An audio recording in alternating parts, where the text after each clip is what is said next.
On today's episode of the MilCom Founders Podcast, we'll meet Valerie Ellis Lavin, a retired U.S. Army First Sergeant who has transformed her military leadership experience into powerful entrepreneurship advocacy and life-saving business solutions. Valerie is the founder and CEO of Luminary Global, a company providing emergency preparedness and trauma response solutions to clients ranging from sheriff's departments and fire rescue units to corporate clients like DoorDash and Cirque du Soleil. Throughout her Army career, Valerie served in numerous leadership roles, including First Sergeant for multiple units and J2 Army Enlisted Leader at United States Central Command. After retiring in 2014, she co-founded Action Zone, a nonprofit supporting military and first responder entrepreneurs, and served as Director of Ecosystem Development with Bunker Labs. Beyond her business leadership, Valerie is deeply committed to veteran advocacy, serving on multiple councils, including the Disabled American Veterans Veteran Entrepreneurship Council, and leading a major regional initiative to create a comprehensive database for defense-related organizations across Tampa Bay. We're looking forward to hearing about Valerie's journey from military intelligence leadership to saving lives through entrepreneurship. Welcome to the MilCom Founders Podcast, where we champion and celebrate military community business founders. In each episode, we will talk with a MilCom business founder to learn how they work through various obstacles and opportunities in business and in life. I'm your host, Rod Loches. Let's meet today's guest.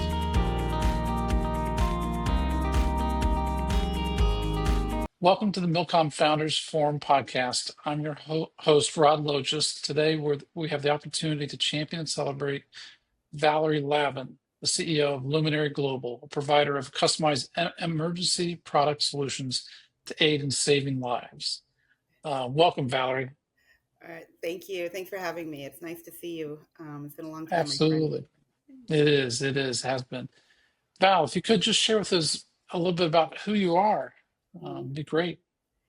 Well, I'm really just a regular girl trying to, just trying to be a good citizen. I retired from the Army in 2014, and since then I've become an entrepreneur. I have two companies, if you will. Luminary, where we sell emergency and trauma kits, tactical gear, and prepper items, as you had mentioned. Mm-hmm. And that's just to help our not only professional heroes, I like to call them heroes, professional heroes, and our everyday heroes be prepared to save the life, at a moment's notice, or be prepared to sustain life if necessary.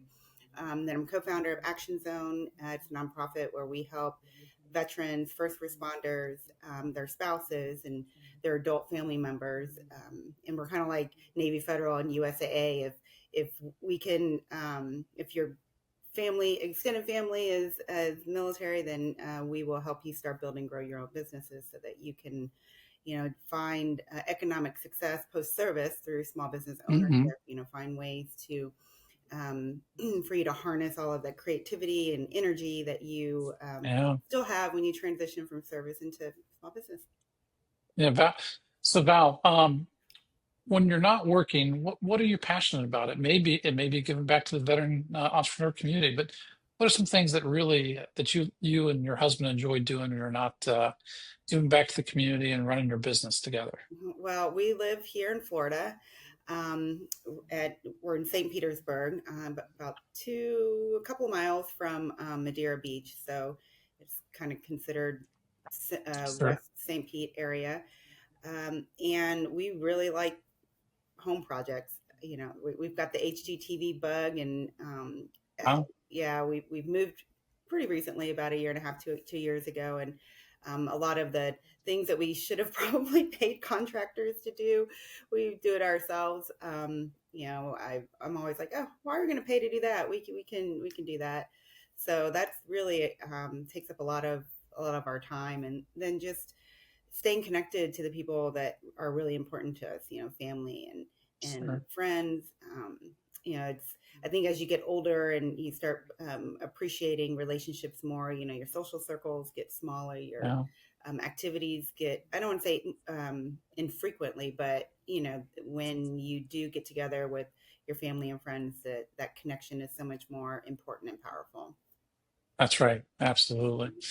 And in our hustle bustle busy world, what do you do to take care of yourself? Mhm. Well, my husband Jeremy and I, we learned that we love to punch shit. So, well, a couple I of years, love it. yeah, but actually, it was probably 2019.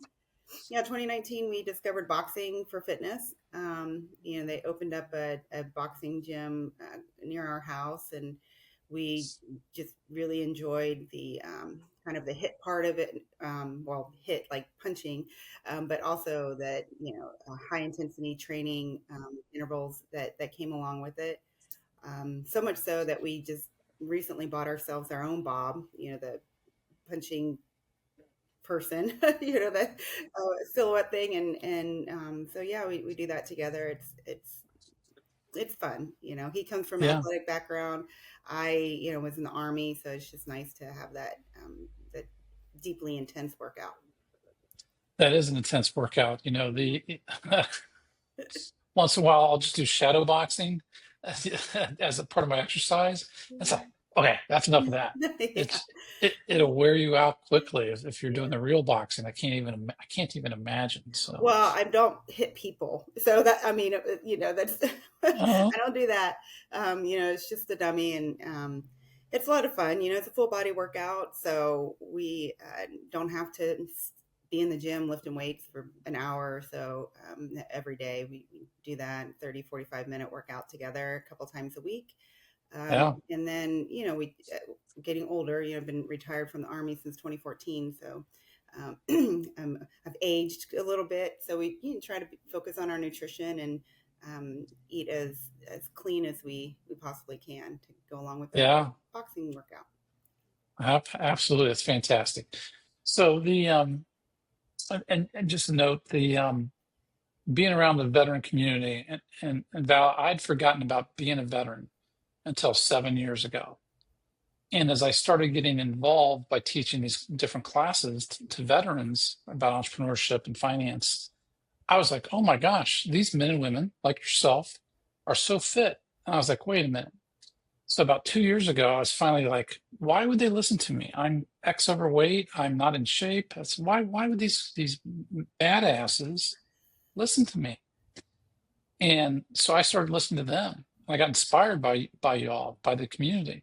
And I started taking care of myself. I've lost weight. I've gotten in better shape. And so thank you for that. Literally, you were part of that, part of my transformation, taking care of myself. So thank you Oh, for your leadership and setting that example.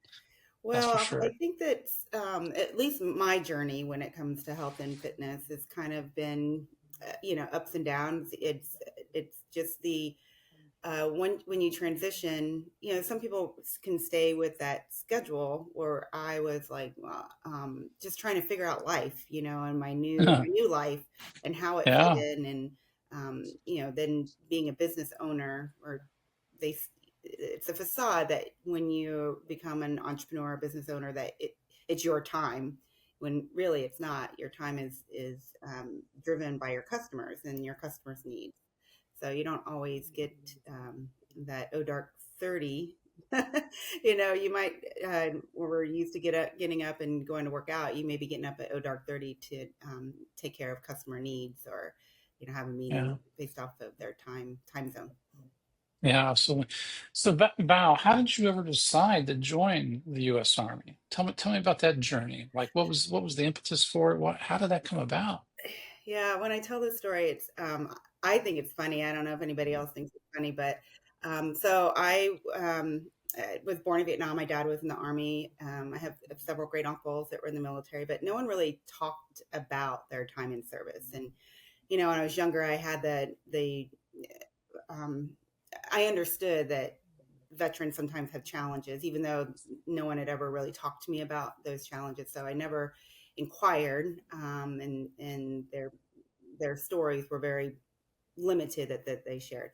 Anyway, I went to college, and right out of high school, my freshman year, I was like, okay, this is too expensive. It was a private university in Missouri, where I call home, and I'm like, I'm going to sit out a year, save some money, and transfer to a state college. Well, one of my girlfriends had said, "Hey, I need a roommate. Will you come back to the college town and be my roommate?" And I had worked, I was a waitress at Western Sizzlin'. I don't even know if they have this anymore.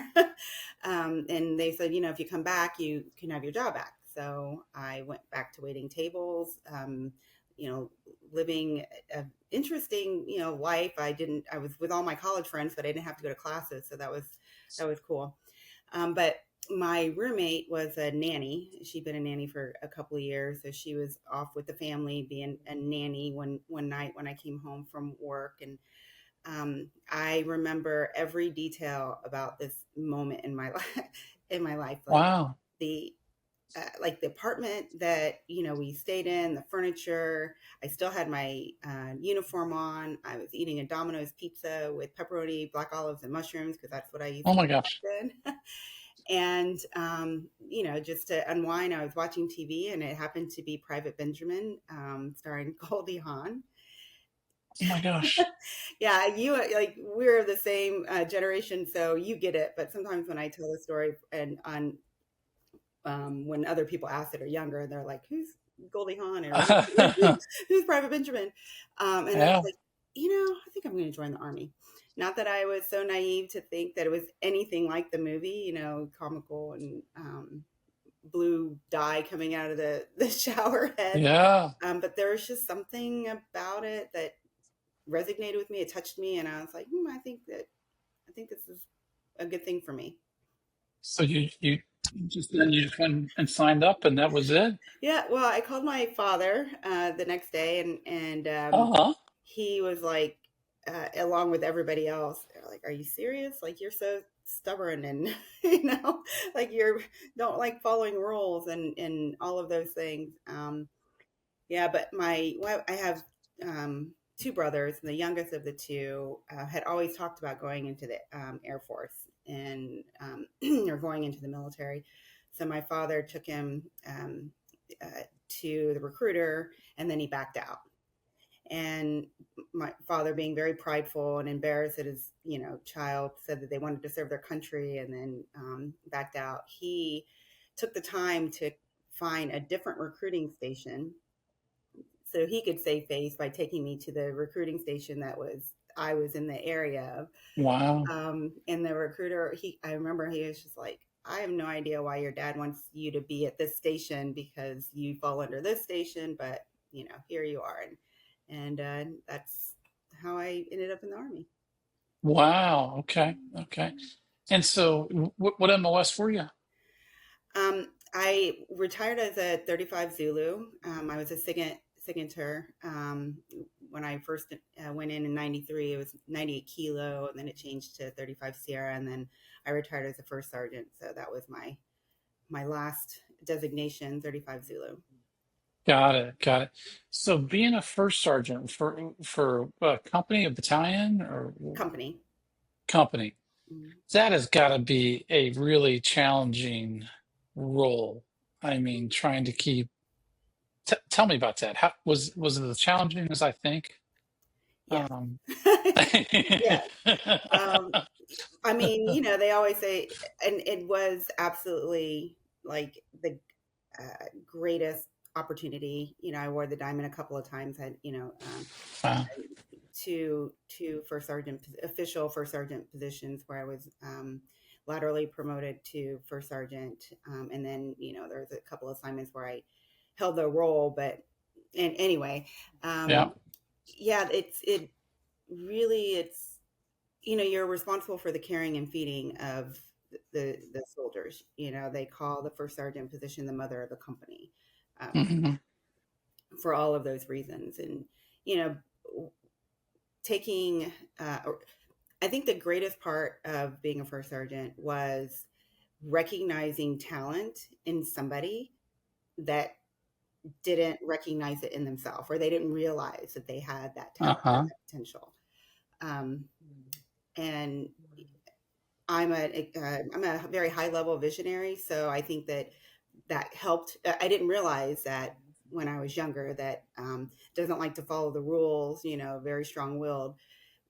really was because I was a visionary. I was a dot connector, and I moved really Uh-huh. fast, and so that's the way people interpreted it prior to me going in the Army. They probably interpreted the same way as I was coming up in the ranks. But yeah, just getting to know the soldiers and their families, and helping them, navigate their career with opportunities so that they can perform at their peak. Yeah, and their lives too. I mean, geez. Yeah, I mean, it is, when I enlisted, we were still in the Cold War. So it was much different mentality, much different environment, and then after 9/11, of course, everything kind of changed. Your focus changed. You really had to think about why you were serving. Was it for Yeah. the GI Bill, or to get away from family or an ex or something, or was it for God and country? So, Hmm. yeah, it definitely made you pause when that Hmm. happened, and Yeah. you know that you are in the military and those things can happen, but when it really happens and shit hits the fan, you're like, oh gosh, like it's Yeah. here. Yeah. Did you ever deploy? I did. Oh, bless I Because of being a signals intelligence, and the nature of my assignments, I actually didn't get the opportunity to deploy until the transition. We were transitioning Iraq, the country, into the new dawn. So 2010, you.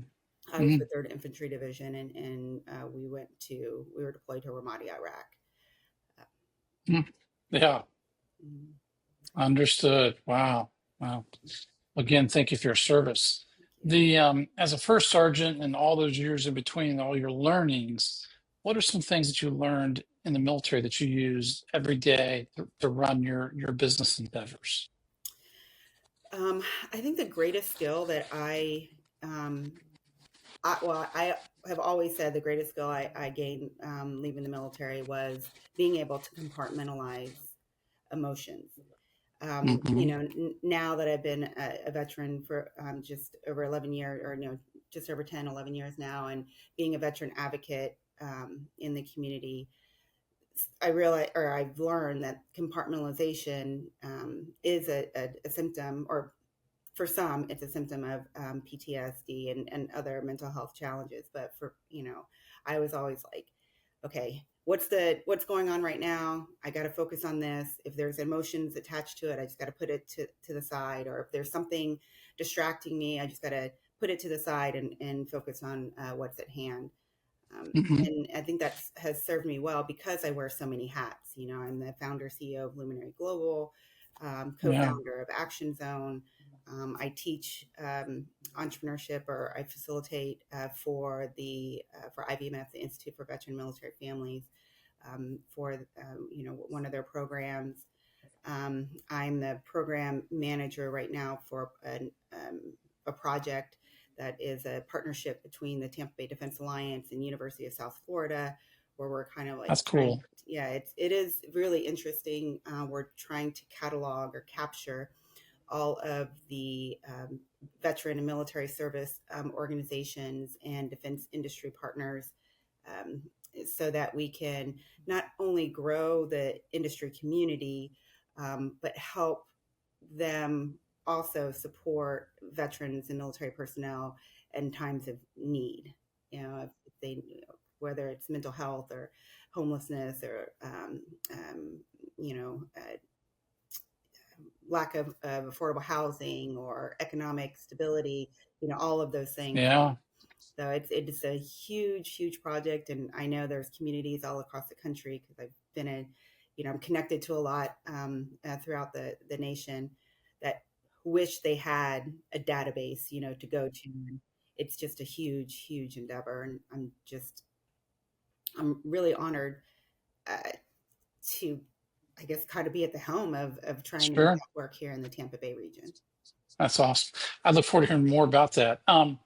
You're an IVMF. Which program are you involved with IVMF? Well, they've just recently changed it because at one point I did work for Bunker Labs Right. before they were acquired for the acquisition, and that relationship started as I was a volunteer for Bunker, And during that time I came on staff, it was just at the beginning of 2020. So a lot of Hmm. things were changing. Yeah. And stuff. So they got funding from Macy's for their Breaking Barriers and Entrepreneurship Okay. program. Sure. Hmm. Yeah, and IVMF, I guess, acquired that program, if you will, and I was asked to lead their Asian American Pacific Islander cohort. So Got I've it. done that for several cohorts. I've led one of their women entrepreneur cohorts as well. And they're kind of changing that. And I don't know if should say how they're changing or what they're changing it to, because I don't know if they've rolled it out yet. All I know is that Understood. I get to continue to support early stage, founders, which is really Great. where my passion is. It's Yeah. Well, it's interesting because as we start to talk about business, you've got at least two major endeavors going with Luminary and Action Zone. Which one should we talk about first? um, let's talk about Luminary. I mean, I Yeah. always say Luminary fills my bank account and Action Zone fills my cup, but I would have never guessed that I would be an entrepreneur, that I would be a business owner. Ironically, I come from a family of small business owners, but back then, no one ever used the word entrepreneur. It was just, yeah, my dad owns his own business, or my uncle owns his own business. So it was my entrepreneurial journey that gave me the opportunity to really learn who Valerie is versus First Sergeant. Um, you know, and there's just so much self-discovery that comes out of an entrepreneurial journey. And when I say entrepreneurial, I don't necessarily mean entrepreneurial as in the sense of business owner, but entrepreneurial as in the mindset. Because at the foundation, an entrepreneur, or being entrepreneurial, is being a problem solver. So I learned a lot in my Luminary, my company that I run with my husband, as you know, it's me and Jeremy, and taking those lessons into the classroom to help other young founders Hmm. either learn from our mistakes, like our parents would say, Yeah. or help them accelerate faster in their business journey. Yeah. But how did you ever decide to start Luminary? What was that story? The story of inception of Luminary. How did that come about? Well, I met Jeremy late in 2013, and I retired in 2014. And straight out of college, he became a recruiter. He did from basic recruiting to executive search. And I was fascinated, by listening to him and his career, because he'd never served, and I really had never dated a civilian, that to have any kind of Okay. military affiliation. So I was Uh, fascinated by that, and his last 11 years in the industry was um, accountants and CFOs and those types of placements, right. which every business and every industry needs accountants and CFOs. And so he had and you've met Jeremy's just almost on the, like, he's brilliant, he's really smart. And he had knowledge in so many topics that, so many industries, different Yeah. businesses. And then that kind of got me interested in, just business in general. And then when I retired, I went through the TAPS, the Tuition Assistance Program, and I was really shocked at the struggles. When I was planning on retiring, this is even before I met Jeremy in 2013. I knew that I wanted to use my GI Bill and be a physical therapist or physical therapy assistant, because that was only 4 years. I didn't want to go to school for 8 years. And I wanted to focus on our geriatric population, and helping Yeah. them in that manner. And then going through TAPS, like I said, I was just shocked at how many people, my peers, regardless whether they're 4 years or 24 years, were struggling with the idea of transition and not really being prepared and stuff like that. But because I knew I was going to go to school, I was completely debt free. I didn't even have a mortgage, my car payment, my dog had died the year before. Like, it was just me and, my dream to help our geriatric Hmm. population, Wow. live with pain easier. Um, and so I told Jeremy, I was like, oh my gosh, because I was still 100% in first sergeant mode. I was still talking about this, and there's a Uh-huh. problem, and first sergeants, that's what we do. We solve problems. And I was like, I can't go to school. Like, I got to figure out why transition is so hard, why it's so challenging. And as I was integrating into, even though I was active duty, and transitioning from the military, I was Yeah. integrating into the veteran community where I was meeting veterans, like sergeant majors, lieutenant colonels, and that had been unemployed for 12, 18, 24 months. And I'm going, what? Didn't they always say that retiring as a sergeant first class is respectable, E7, and the civilian community is going to want to hire you because of your Sure. skills and your discipline, and that just wasn't the case.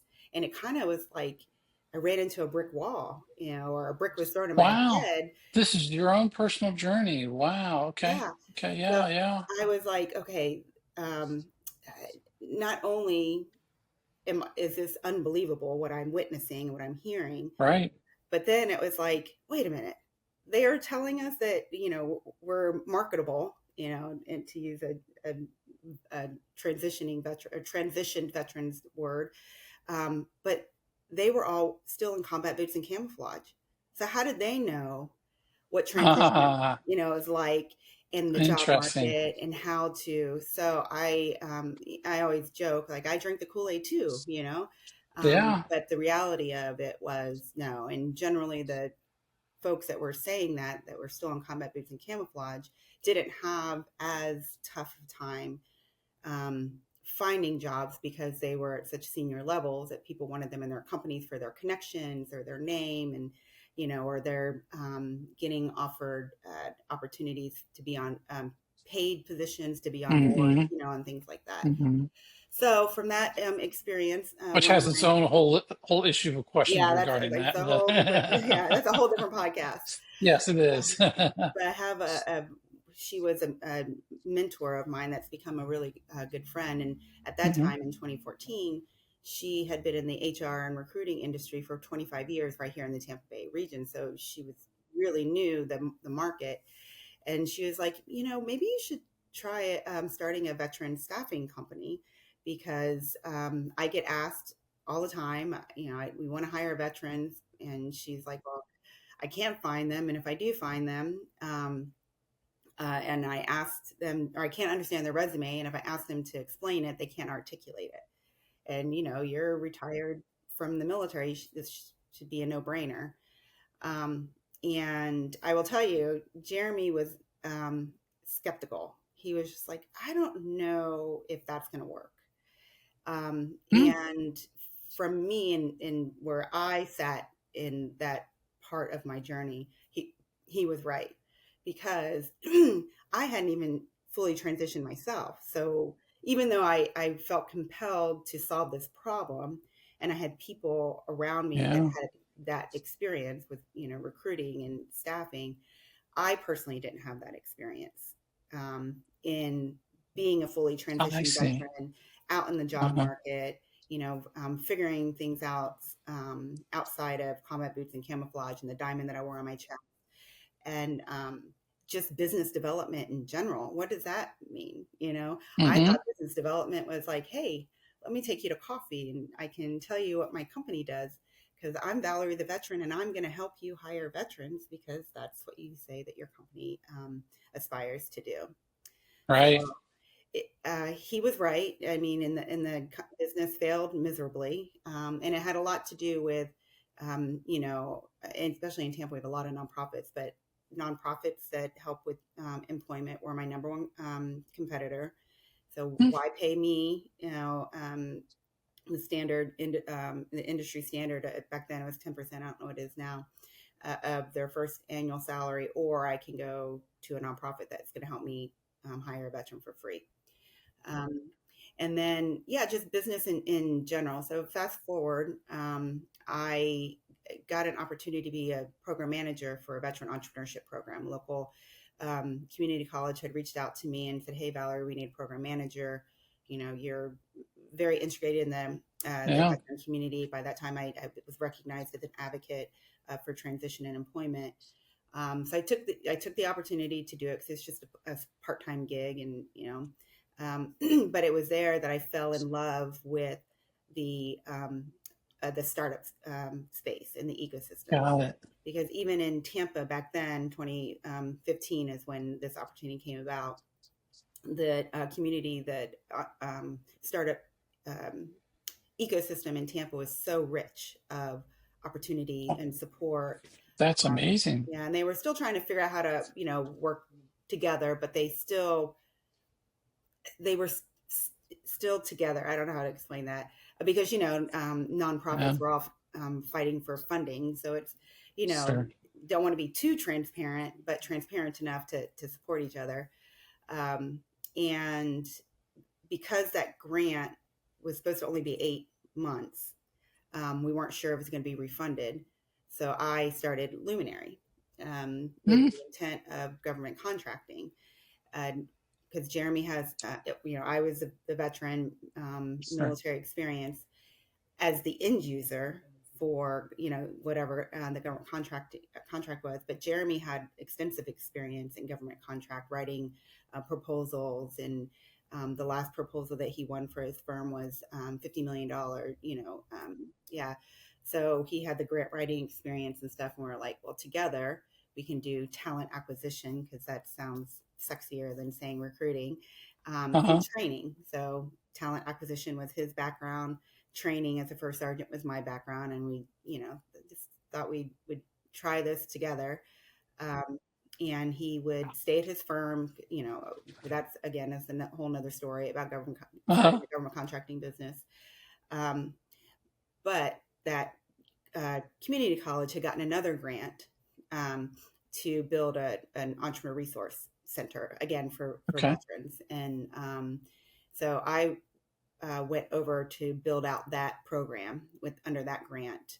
Wow. There was a Rosie Lee, who's my co-founder of Action Zone, followed me on the previous grant. Okay. Yeah, and when the opportunity for the second grant, they're like, Valerie, do you want to stick around? What grant do you want?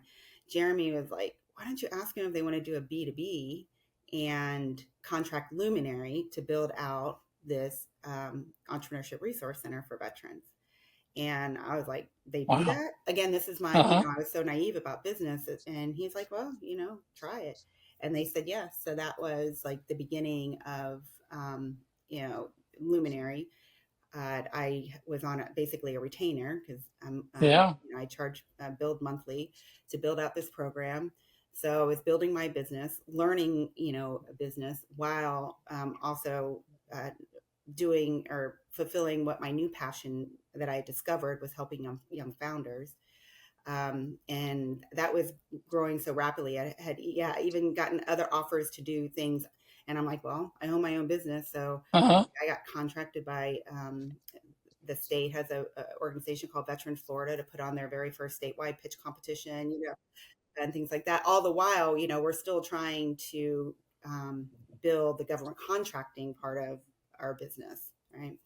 And I happened to be talking to somebody that was having a conversation with me and Jeremy. They recognized how talented he was in the staffing industry because he kept answering like all the questions, and they're like, can we hire you? And he being just this, just kind and modest, he's kind of giggled about it. And I was like, well, I'm the CEO, and, he's for sale. Like, let's talk some terms. So I got him a consulting gig with another staffing company.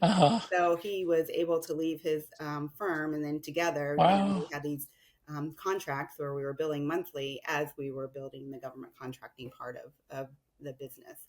But fast forward in 2019, we transitioned from services to products, which is what Luminary is now. And it's it's been great. Jeremy loves to learn new things, and so he learned the whole e-commerce landscape. And I love people, so I got to meet and build relationships in areas in the community that I had not had exposure to.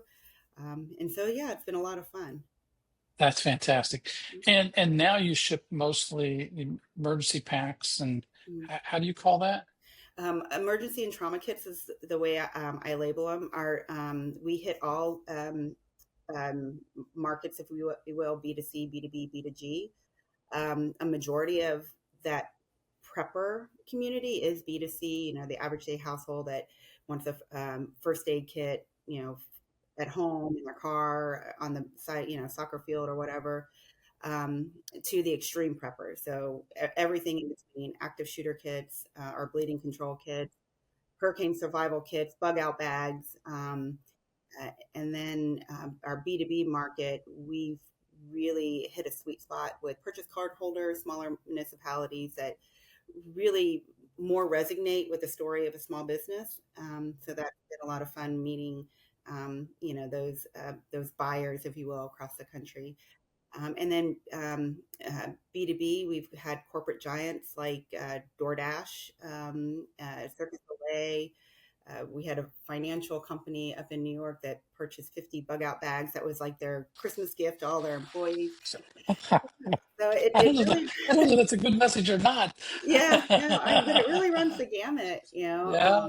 We've had, some of the local sheriff's department. We've worked with them, even during 2020 and COVID events. We really like helping municipalities like Prince William County Fire Rescue. They were they were outfitting all of their fire stations with like EMT bags, and they were standardizing. So we helped them with the RDT&E, not only on the particular bag, figuring out which one worked, not the outside plus the inside configuration, the guts of the kits, as I like to call them, all the items inside.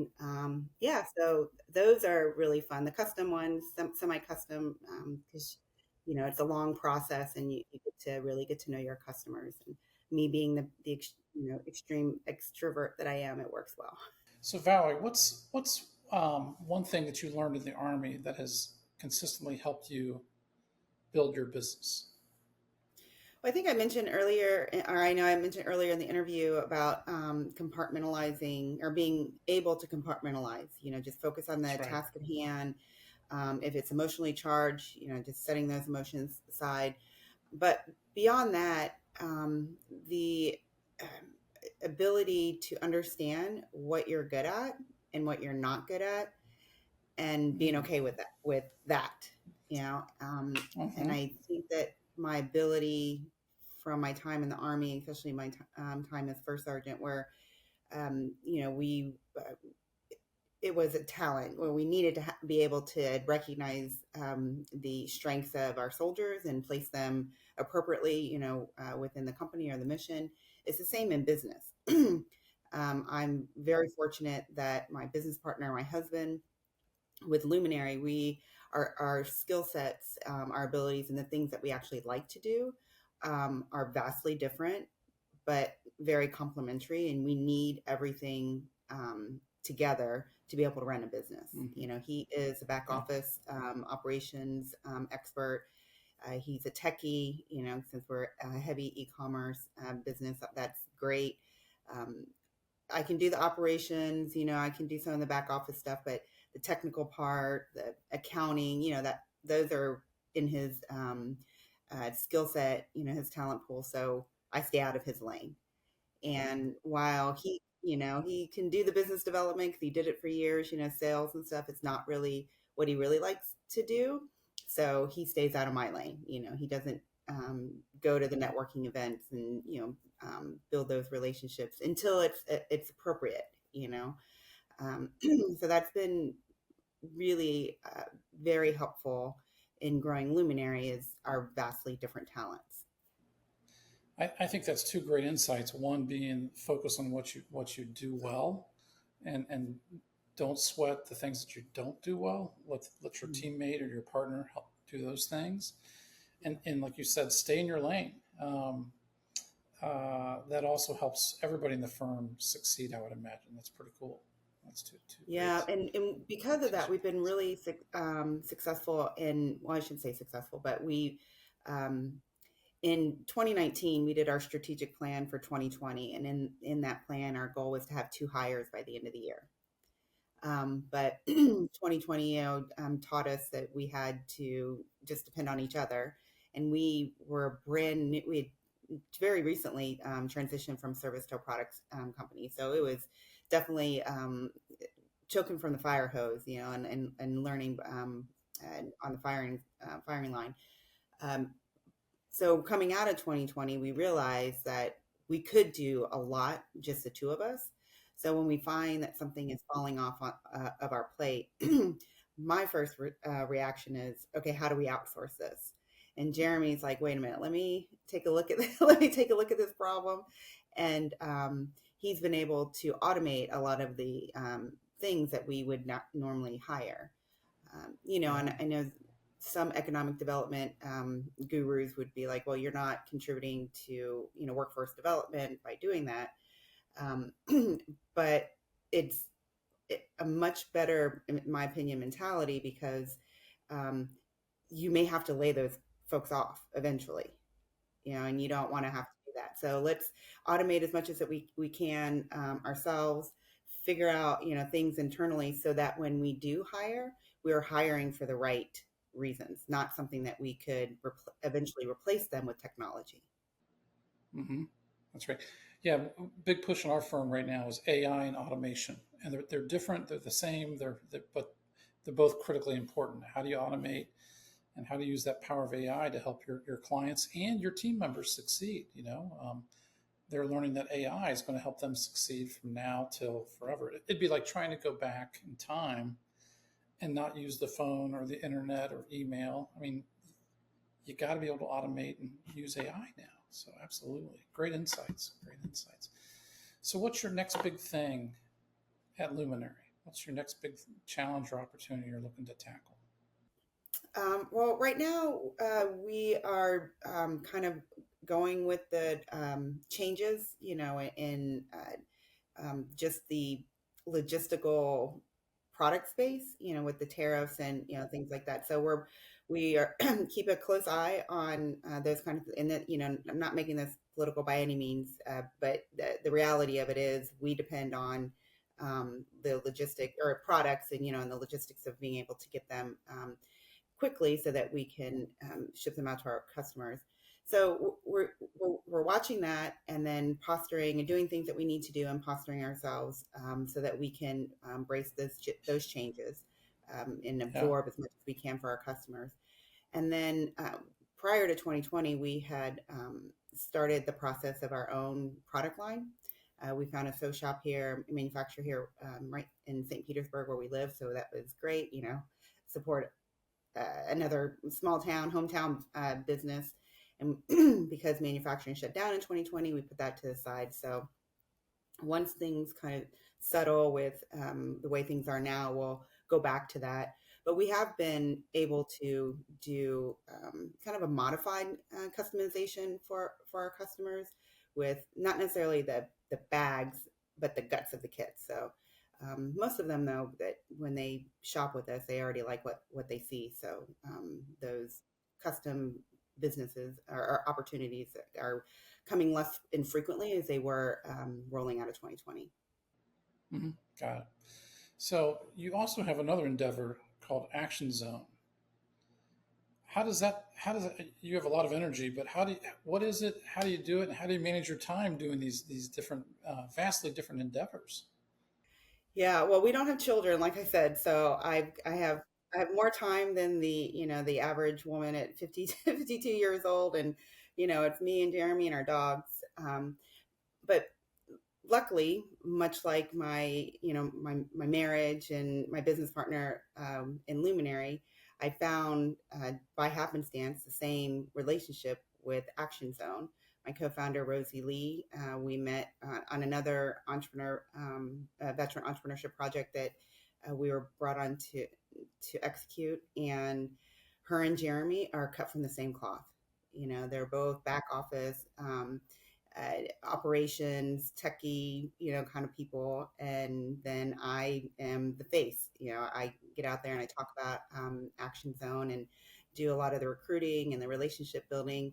Um, yeah, so it's kind of yeah. I just got lucky. I got lucky that Rosie, who we jokingly call each other our work wives, um, Uh-huh.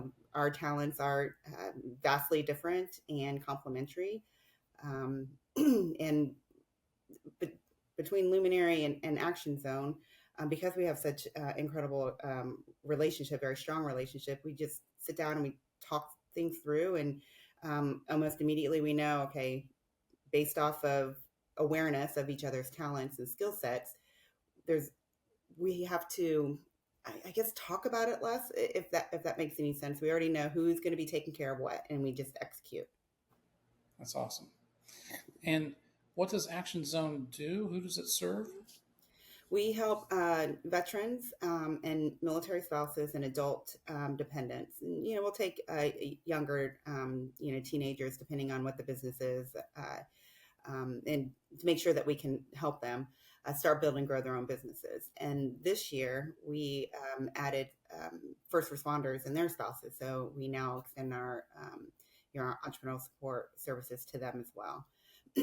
We have several programs, but the foundation program that we call Action Zone Activate is our ideation program. So that, butterflies in your stomach, and you don't know if you want to tell anybody you want to be an entrepreneur because they are going to make fun of you, think you're crazy, or they're going to steal your idea, to those that are already generating millions of dollars. Maybe they acquired the business, and now they're trying to figure out how to be the business owner, the CEO, or they're not really sure how they got to 2 million plus and now they're coming to us to be like, what am I doing, and how do I continue to grow this without I just call it living paycheck to paycheck, kind of thing, month to month. Yeah, it's been great. We were founded in 2018. Since then, we've helped over 300 folks come through our programs. They employ close to 700, I think, is the last survey, and over 19 million in earned revenue. So they're doing, it's great. And the one thing I really appreciate the most about Action Zone is, I like to say that we support the forgotten ones. That we're not industry focused. So, we're not only looking to support tech businesses and things like that, or demographics within the military. They get a lot of attention, a lot of funding, a lot of support. Everything from, the cybersecurity that may want to go into government contracting, to dog biscuits and everything in between. Mm-hmm. Fantastic. How many people and how much revenue did you say you've supported so far? Over 300 have gone through our programs, and they report around 19 million in earned revenue. Congratulations. And we have some outliers. It's most of them, I like to call them the quality of life businesses. That term, lifestyle, which is valid. The ones that maybe will only sell at the farmers market, and they don't ever want to quit their day job or whatnot. But I've coined that term quality of life because these are the businesses that make us want to live here, wherever you live. They're the ones that make your life better. I use dog biscuits. You get to go to the wherever, online, to their brick and mortar, to the farmer's market, wherever it is, and get the dog biscuits that your dog loves. Or Friday night happy hour, you go to the brewery, and on the corner. We want those businesses, because they make our lives better, more pleasurable and enjoyable. And I always say that, I have always said, the small business owner and the entrepreneur is like, that's the backbone of our country. When, as we've been through these briefings and classes and stuff together. After World War II, nearly 50% of those that left service started their own business.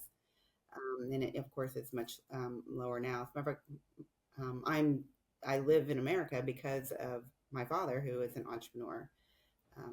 So, Yeah, he started a bar, And and yeah. is it is it a cohort based endeavor, or how does Action Zone operate? Yeah, we have well, we have workshops and networking events as well. But our three core programs, Activate is 7 weeks, and we do online and in person for that one, just because the demand for online across the country, is there since 2020. Um, and that is the foundation. Again, whether you've been in business for several years and already generating $1 million, but you haven't never put together a business model canvas, and can't, haven't really focused on the foundational part of your business. We had a guy who'd been in business for over 20 years, and because of 2020, he's like, I'm just gonna take Action Zone, have something to do, and maybe it'll help my business. And he was just shocked at how much he had learned and how much he had not applied to his business. And then after that, it allowed him to uh, not only diversify his current business, but he acquired other businesses based off of what he learned in our Very foundational cool. program by focusing That on power business of model. collaboration is so important for. Yes, and just hearing, just being in a group of eclectic industries, you learn more than just being hyper focused on your own business and your own industry. Um, yeah, so those are the types of success stories that we have, whether they, like I said, butterflies in the stomach to millions already being generated. And Yeah. then the second Well, and it's third, interesting. go ahead.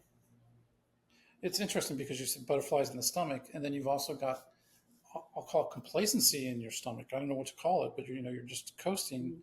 and then again you get in a room with other smart men and women, and you go, wait a minute, what about this? What about that? And it can really set up a fire and help you grow again. So that's really cool that you shared that story. Thank you. Yeah.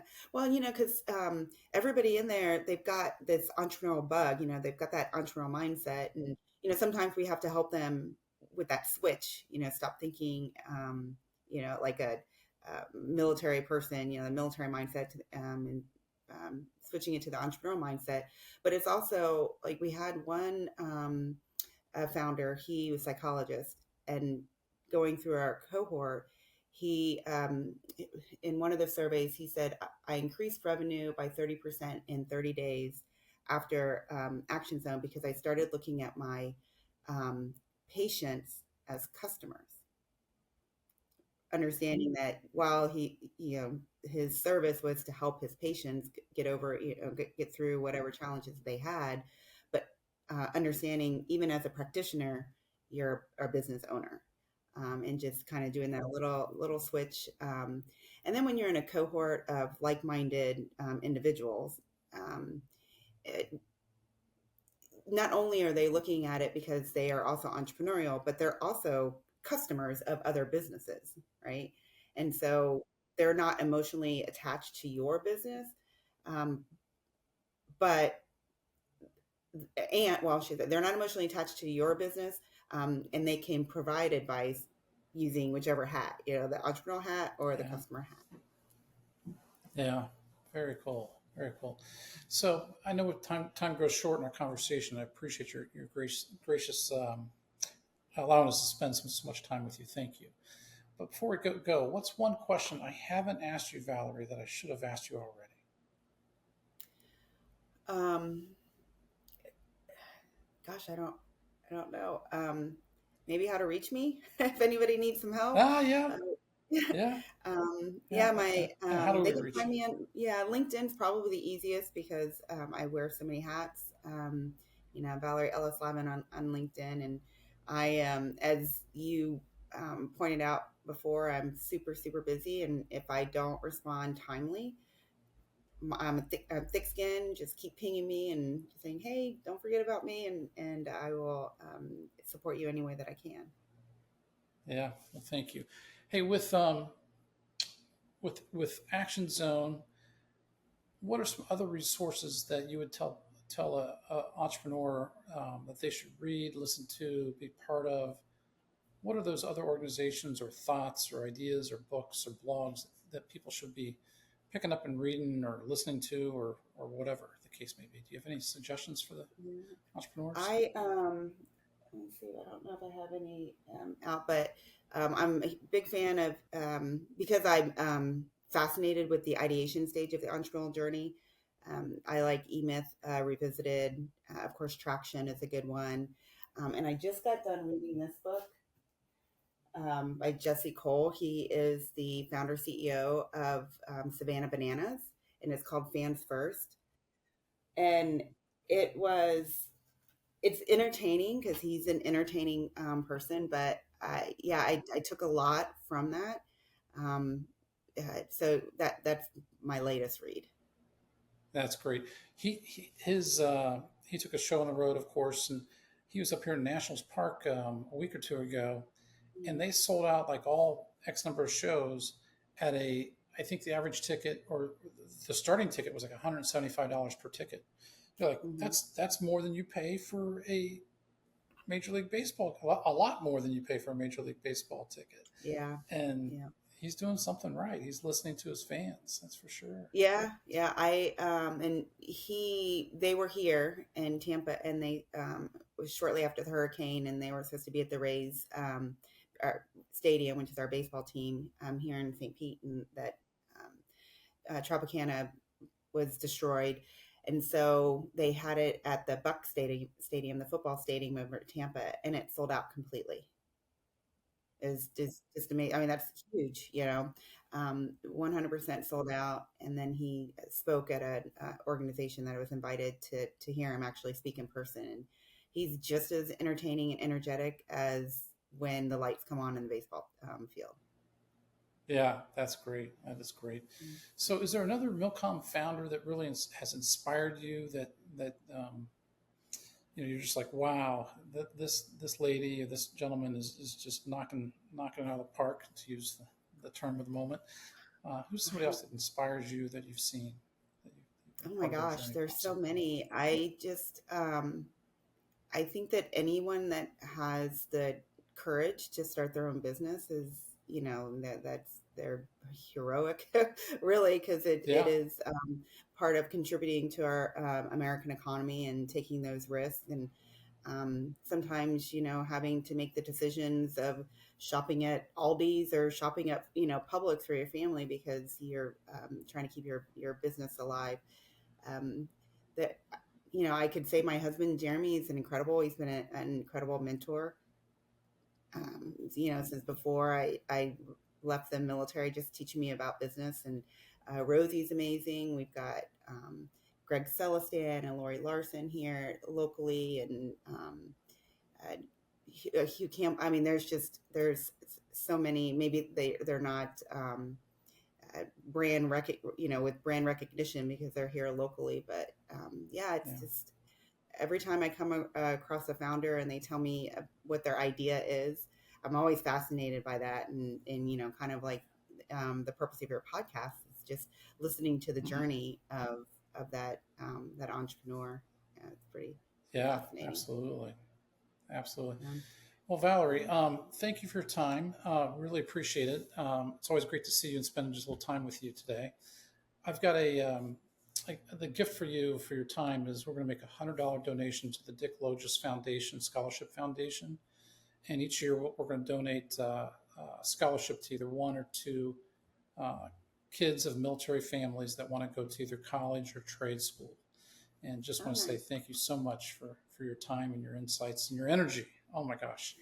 That's for sure. You. So yeah, absolutely. Well, I'm honored to have that donation, for those kids, and always wonderful to spend time with you, even if it's across the screen. That's right. Well, thank you. Thanks for joining us on the MilCom Founders Podcast. If you know a MilCom founder with a story to share, reach out to us at milcomfounders.com. For each guest on our show, One Degree Financial donates $100 to the Dick Logis Veteran Entrepreneur Scholarship Fund, supporting education for children of a MilCom business owner. Stay ready.